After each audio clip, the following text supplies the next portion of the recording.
ಇನ್ನು ರಾಜ್ಯ ಸರ್ಕಾರ ಆರ್ಎಸ್ಎಸ್ ಸಂಘಟನೆಯ ಚಟುವಟಿಕೆಗಳಿಗೆ ನಿರ್ಬಂಧ ವಿಧಿಸುವಂತ ಪ್ರಯತ್ನದಲ್ಲಿದೆ. ಇದೇ ಹಂತದಲ್ಲಿ ಸರ್ಕಾರಿ ಸ್ಥಳ ಮತ್ತು ಸರ್ಕಾರಿ ಅಧಿಕಾರಿಗಳಿಗೆ ಆರ್ಎಸ್ಎಸ್ನ ಚಟುವಟಿಕೆಯಲ್ಲಿ ಭಾಗವಹಿಸುವುದಕ್ಕೆ ನಿರ್ಬಂಧ ವಿಧಿಸಲಾಯಿತು. ಇದನ್ನು ಪ್ರಶ್ನಿಸಿ ಈಗ ಹೈಕೋರ್ಟ್ ಮೆಟ್ಟಿಲೇರಿದೆ ಪುನಶ್ಚೇತನ ಸೇವಾ ಸಂಸ್ಥೆ. ರಾಜ್ಯ ಸರ್ಕಾರದ ನಿರ್ಧಾರವನ್ನು ಪ್ರಶ್ನಿಸಿ ಹೈಕೋರ್ಟ್ಗೆ ಅರ್ಜಿ ಸಲ್ಲಿಸಿದೆ.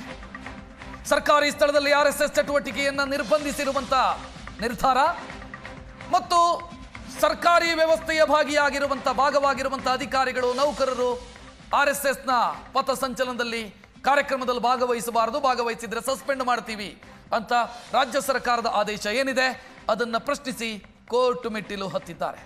ಸರ್ಕಾರದ ಕ್ರಮವನ್ನು ಪ್ರಶ್ನಿಸಿದೆ ಪುನಶ್ಚೇತನ ಸೇವಾ ಸಂಸ್ಥೆ. ಧಾರವಾಡದಲ್ಲಿ ನ್ಯಾಯಮೂರ್ತಿ ನಾಗಪ್ರಸನ್ನ ಪೀಠದಲ್ಲಿ ಈ ಅರ್ಜಿಯ ವಿಚಾರಣೆ ಬರೋದಕ್ಕಿದೆ. ಹೈಕೋರ್ಟ್ನಲ್ಲಿ ತಮ್ಮ ಕ್ರಮ ಸಮರ್ಥಿಸಿಕೊಳ್ಳೋದಕ್ಕಿದೆ.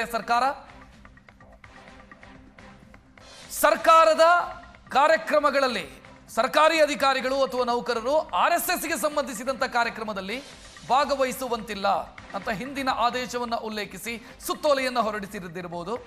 ಮತ್ತೊಂದು ಕಡೆಯಲ್ಲಿ ಸರ್ಕಾರಿ ಸ್ಥಳಗಳಲ್ಲಿ ಆರ್ಎಸ್ಎಸ್ನ ಚಟುವಟಿಕೆಗಳಿಗೆ ನಿರ್ಬಂಧ ವಿಧಿಸಿರುವುದು ಅಥವಾ ಅನುಮತಿ ತೆಗೆದುಕೊಂಡು ಕಾರ್ಯಕ್ರಮ ಮಾಡುವಂತ ವಿಚಾರ ಇರಬಹುದು.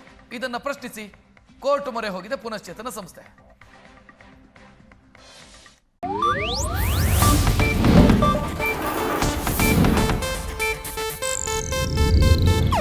ಇದು ಏಷ್ಯಾನೆಟ್ ನ್ಯೂಸ್ ನೆಟ್ವರ್ಕ್ ಪ್ರಸ್ತುತಿ.